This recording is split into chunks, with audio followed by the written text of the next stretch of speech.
Yo, what's going on, guys? Clutch back again with another video for you guys, and today it is going to be another tactics video. I am super excited to share this one with you guys, so make sure you stay tuned. Before we do get into it, if you haven't already, please drop a like on the video if you do enjoy it. It helps massively, it helps the videos, and it would be much appreciated. Also as well, drop a comment if you've got any questions, you just want to know anything FIFA wise. I try and help as much as I can. And also as well, if you could as well, please smash that sub button. We are really trying to get to 5k before Christmas. I think we did just hit 4.6k, so thank you very much for that. It's much appreciated. Also as well, before we do get into it, if you are interested in having your weekend league played by the best players in the game, us professionals, to get you guys the rank 1 rewards, visit the link down below, improveyourrank.co.uk, and you can use code CLUTCH to get 10% off. Obviously you can get these triple threat cards, you can get obviously any of these informs such as obviously Mbappe as well, so some massive cards are up for grabs in rewards this week. So if you are interested, you know, like I said, go to the link, use code CLUTCH, you get 10% off your order. So we are going to get into it. It's going to be the 4-4-2. 4-4-2 is, in my opinion, a top 3 formation on FC24. It really just does depend on personal preference, but it is an absolutely crazy good formation. With the way you build up and play, it can work really well, and we're going to talk through it and how to use it and all that good stuff. So defensive style is unbalanced. Again, with the 4-4-2, I personally wouldn't use a press tactic, because for me, 4-4-2 is all about structure. So you have the 2 banks of 4 and then the 2 strikers. The banks of 4 help protect that back line, and also then the wingers help you go forward, and the midfielders get a bit involved as well. It's a really up and down moving formation in a structured way.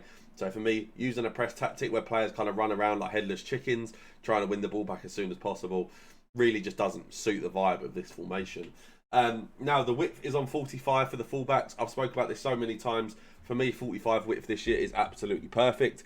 You ask, why is that? Well, what it does is it just ever so slightly tucks in those fullbacks, and what it does, it makes it just near enough impossible really to play those through balls in between the fullback and the centre back, and they're just usually some of the most deadly runs where you can really find it hard to do your player switching and defend the ball. So just ever so slightly changing that makes it a lot easier to defend. Now the depth is on 71. If you don't know about 71 depth, don't know where you've been, don't know what rock you're under, it's absolutely busted. What it does is, as the game's changing, obviously this year EA have changed the depth and how it works. So what it does now, the higher depth you have, basically it helps your team press, but in a structured, like, normal way, compared to maybe just running around. They'll kind of press what's near them in their position compared to maybe just running around the pitch. And on this game, with how slow it can be in terms of maybe movement and things like that, it's just a really good way to help defend. And also, with defending being a bit harder this year, any AI assistance we can get, we will most definitely take. Now, build-up play is on long ball. If you haven't used long ball, I actually think this is a bit of a sleeper tactic not a lot of people use. What it does basically is your players make runs for long balls in behind your opponent's back line. So what it can do, it means it gives you a bit of a head start in terms of trying to catch people off guard, provide you with different ways to try and basically make advantage of those through balls.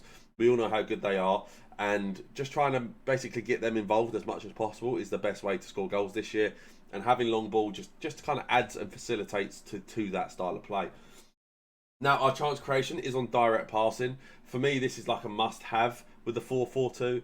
If you don't know what direct passing does, what it does basically, your players with higher acceleration and sprint speed, and also high attack and positioning, they'll make even better in behind runs. Now obviously, as we just spoke about with how good through balls are, this is an absolute must-have. Also as well, with having the 2 strikers, we do need them making constant runs to pull defenders around, so then those left mid, right mids and the 2 centre mids as well can have space to basically create and move the ball. So it's just an absolute must-have for this formation. Now the width is on 40.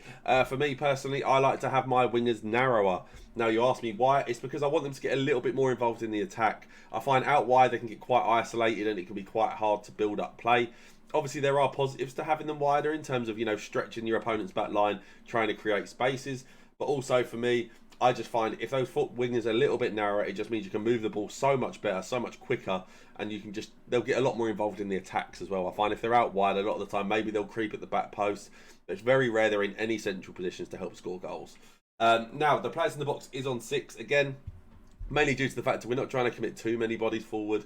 We do obviously want those two strikers getting forward. We want those wingers getting forward. And obviously every now and then the midfielders to get a little bit involved. But generally we're not trying to bomb 100 people forward and really try and fly at people. We do want to be a little bit more aggressive, obviously, as we're always trying to be the more attacking person in the game.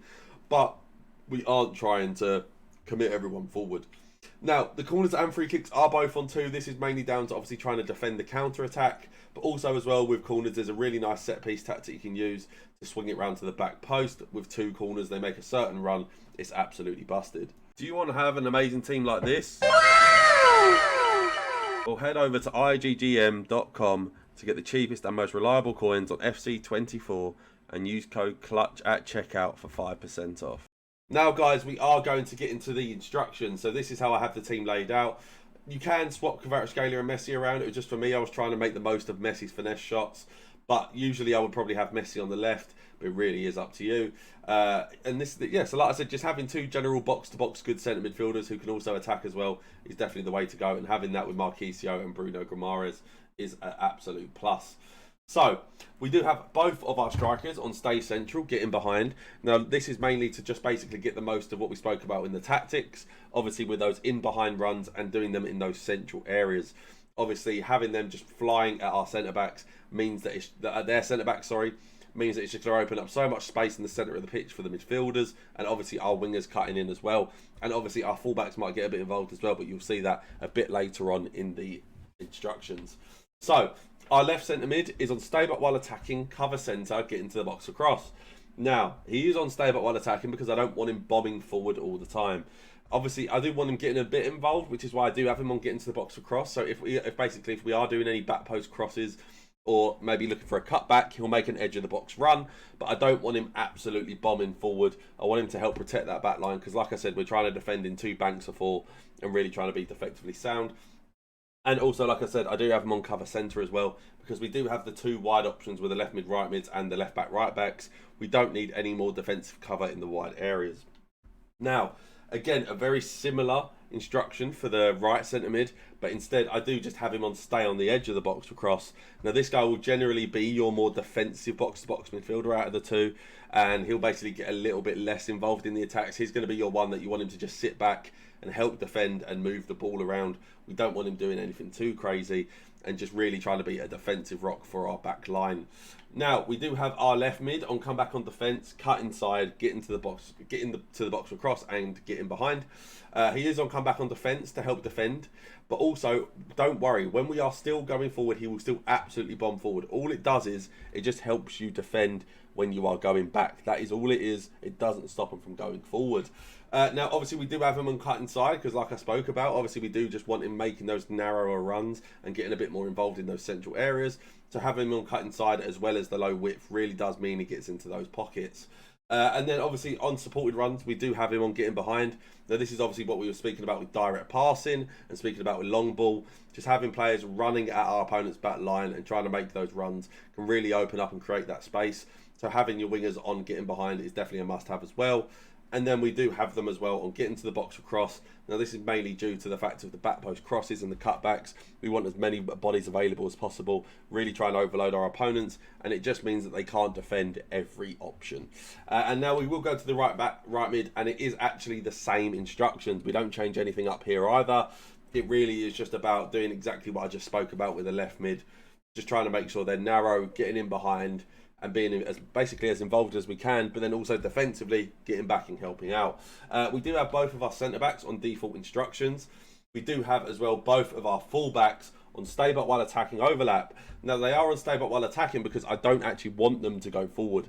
But on the odd occasion where I might trigger their run, I want them to make a certain style of run, which is the overlap. Because as the wingers cut in, we want those fullbacks staying wide, hugging those wings, spreading the pitch, and making it as hard as possible for our opponent to defend every option and try and open up some spaces. And like I said, I do have that on both of my fullbacks. And then I do have my keeper on comes for crosses and sweeper keeper. This is mainly due to the fact that if we do ever get basically a through ball played, I do really want him to try and be on his feet, be as close to the ball as possible, and almost try and cut it out like a centre-back. And also, when your opponent is crossing the ball, I want him to try and come out, grab the ball, and just try and avoid any risk of conceding any silly goals. So yeah, guys, hope you guys did enjoy. Like I said, smash the like button, drop a comment if you have any questions, hit that sub button as well, and if you are interested in having your weekly games played, improveyourrank.co.uk and use code CLUTCH at checkout for 10% off. Peace.